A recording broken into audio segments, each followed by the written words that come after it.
Best friend claimed she hooked up with my boyfriend after he gave her a ride home. So I asked him, and he says she's lying. When I confronted her, she started harassing us for months until he left. I've been best friends with Becca since 2010. We were college roommates, and then after we graduated, we still lived together up until I moved in with my boyfriend Nate in 2019. One thing about Becca is that she's always had a drinking problem for as long as I've known her, and she's done stuff while drunk that has sometimes caused problems in our friendship. She does try to stay sober, but every few years something will happen to make her start drinking again, which is what happened earlier this summer. So last Saturday, Becca called me because she was drunk somewhere and needed a ride home. I couldn't go pick her up because I had the flu when I was on cold medicine, so Nate went to get her instead. A couple of days after that, I started noticing that Nate was being weird with his phone. Normally he leaves it out on the coffee table if we're watching TV or whatever, but he started putting it face down so I couldn't see what notifications he was getting. My first thought was that he was trying to plan a surprise, and because of the timing I thought that maybe Becca was helping him. Yesterday, I saw Becca. I told her that Nate was being sneaky all of a sudden and asked her if he said anything about maybe proposing soon. She asked me if I looked through his phone and I said no. Becca started crying and told me that she and Nate hooked up in his car the night that he came to pick her up. Her excuse was that she was really drunk and didn't fully know what she was doing. She said she'd been texting him since telling him that he needed to tell me what happened or else she was going to. I asked Becca to show me the texts, but they were all in the app Signal, which deletes messages after a day, so all I could see was that she and Nate had a chat thread but nothing that they said. I told her to text Nate in front of me so I could see what he said and she did, but we got no read receipt and so no response at all, so it didn't prove anything. I asked Becca if she was sure she wasn't so drunk that she maybe imagined it or thought a dream was real, and she absolutely lost her mind on me and said that she knows that she's horrible when she drinks, but that she's not delusional and she doesn't make stuff up. She said that I could believe her or not and it's my choice, but she was telling me the truth. I said I needed to go home and talk to Nate. So when I got home I confronted Nate with what Becca had said, and he acted shocked and denied that anything like that had happened at all and said he didn't know why she'd think so or say so. He said that he had just given Becca a ride home and the only thing that happened was that they talked about how he and I had been together for a long time and how we should get married already. He admitted they were talking on Signal the next couple of days, but he said that it was about exactly what I thought. That he was asking her about engagement rings and what kind of proposal I would want. Nate replied to Becca's message from before asking her if she made up a story about them hooking up to not ruin the surprise about his proposal, and she texted him back that there was no proposal and to stop playing dumb. So then Nate called her pretending like I wasn't in the room and told her that she needed to stop whatever she was trying to do because we were on the verge of breaking up and he'd rather just have the surprise be ruined. But Becca just kept telling Nate to stop lying until he got angry and hung up on her. I really didn't know what to think and I still don't. Right now Nate is really upset and not really talking to me much. He says that it's bad enough that Becca acted insane and ruined his plan to propose, but it's even worse that I believed her lies even a little and would think that he would ever cheat on me. Becca texted me saying she was sorry, but otherwise I haven't talked to her either. I don't want to think that Nate would cheat on me or that he'd take advantage of Becca if she was that drunk, but I feel like I can't be 100% sure because I've known Becca for 13 years and I also just can't believe that she'd lie to me about something this important. And I know that she does have a drinking problem, so I can believe that she'd sleep with my boyfriend if she was drunk out of her head. She's done some pretty awful things in the past when she's been drunk. I don't want to wrongly accuse Nate of something he didn't do, but I don't want to be an idiot. Update 1. So on Thursday night after I got everyone's advice, I told Nate that I had found out a way to recover deleted messages from Signal. He immediately took out his phone and opened the app and asked me to show him how to do it, so I already thought that must mean he was telling me the truth because he didn't panic or hesitate at all. Which was good, because when I tried to download Signal on my old phone it turned out that it's too old to support the current version of the app, so it wouldn't work. Nate then asked me if we were going to have to go out and buy a new phone for me to believe that he was telling me the truth, and he said that he was willing to do it if that's what it would take.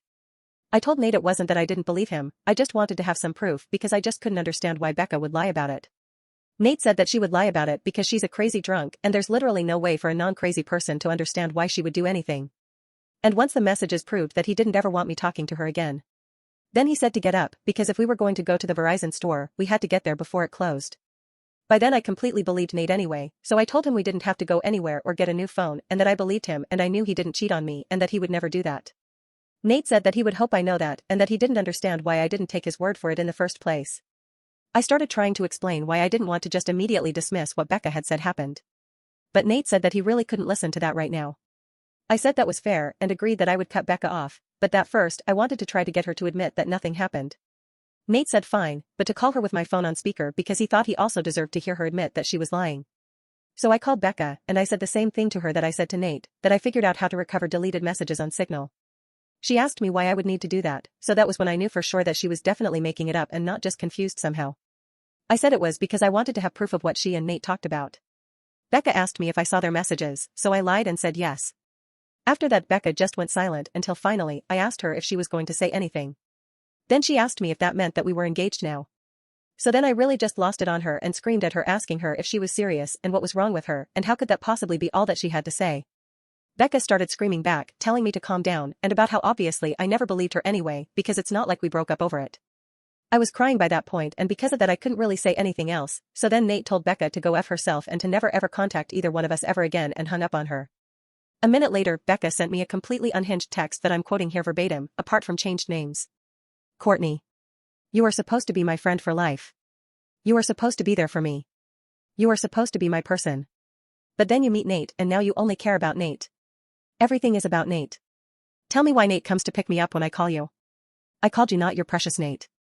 I only want you to see how messed up this is, but do you? No. Of course you don't.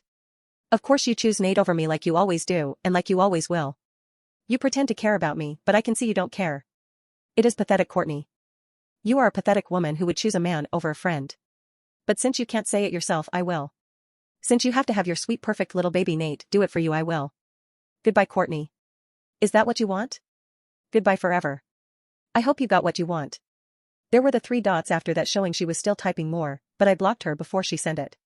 I don't care about anything else that she has to say. I'm sure it's all just going to be more BS about why this is my fault or justifications about why what she did wasn't that bad and I should forgive her. I know Nate is probably right and there's no non-crazy logic behind why Becca would stoop to doing something like this, but obviously I've still been thinking about it and my best guess is that whoever said that Becca still blames me and Nate, apparently mostly Nate, for her being a drunk mess who can't get her life together is right. It seems like she somehow thought that if she said she hooked up with Nate, I'd break up with him but still want to be friends with her and then everything would magically be fixed. As far as stuff with Nate, I asked him if he thought he could ever forgive me for doubting him and he said that since I came to my senses and I cut Becca off he guesses we can try to put it behind us. I don't think he's still going to propose anytime soon. After this I probably wouldn't if I was him. And from what Nate said, he didn't actually do any planning yet other than asking Becca about rings and if I'd think a public proposal was tacky or not. All he was doing so far was trying to get ideas without me knowing he was talking to her about it. So just based on that, I think probably it's not going to happen for a while if it still does at all. Also, thanks to everyone for the advice and support. I know I didn't respond to many comments, but I really did appreciate everyone who cared enough to want to help. Comments where OPP has replied, comment her. I'm curious if Becca ever said anything to you when she hooked up with guys you liked. Do you think she was blocking you on purpose to keep you for herself? Did she try anything with Nate before you were exclusive? Or was she just drunk and looking for hookups? I don't think she ever put enough thought into those hookups to be malicious like that. She was just inconsiderate and would go after whoever. Comment her, did you ever confront her or just let it go? More than one time seems like a pattern. We definitely got into arguments about it at the time. But it was mostly just kind of college BS and not really an actual confrontation about why she kept doing it, I guess. One last thought from OP, I'm sure she won't just go away. I'm already expecting her to try to get our other friends to get in the middle of everything as soon as she figures out she's actually blocked and I'm not just ignoring her. I hope she won't try to do anything else, but I guess at this point I really can't know with her. I'm hoping things are okay with Nate. I think in a while they will be. Update 2, I got a few messages asking for an update, so here it is. I'll keep it as short as I can. Unfortunately, I have nothing good to report. It turned out that whatever was going on with Becca that caused her to make false accusations about Nate was the beginning of some kind of a psychotic break. After I blocked her, she made a whole bunch of fake accounts and started sending me completely unhinged about how I ruined her life and threatening to get revenge on me and Nate. This went on for literally months, with her sending me dozens of messages a day. I found out from other friends that she was making multiple posts on Facebook every day that were semi-coherent rants about how much she hated me and how I was evil and ruined her life intentionally. I tried to talk to the police 2 different times to get a restraining order because I was afraid that Becca was going to show up at our apartment and attack me or Nate. I literally even got a front door camera because I was so scared that she was going to hurt us. The police said that because Becca wasn't threatening actual violence, she was just a nuisance, and they couldn't do anything. They acted like I was an idiot because it isn't illegal to talk BS on Facebook, and they basically told me to just keep blocking her whenever she made a new account and eventually she'd get bored and move on. Then finally, there was an incident where someone broke the windshield of Nate's car while he was parked at his work. I guess it could have just been a random act of vandalism because this wasn't the only car that got windows broken, but at the time I was 100% sure it was Becca, so I went to the police again. Eventually, an officer went to talk to Becca, and she said she didn't touch Nate's car. And again, I have no proof that she did, but after the police talked to her, Becca got put into a psych ward for a week because apparently her apartment was filthy and she was drunk out of her mind 24/7 and a danger to herself. I have not heard anything from Becca after she left the psych ward. I don't know if she was diagnosed with something or if she's medicated now, or what. I found out that she moved in with her dad, who thank God lives in a different state. I look at her social media every so often to make sure she's not posting about me again and that she's nowhere around me. I haven't mentioned Nate much in this update because we're no longer together.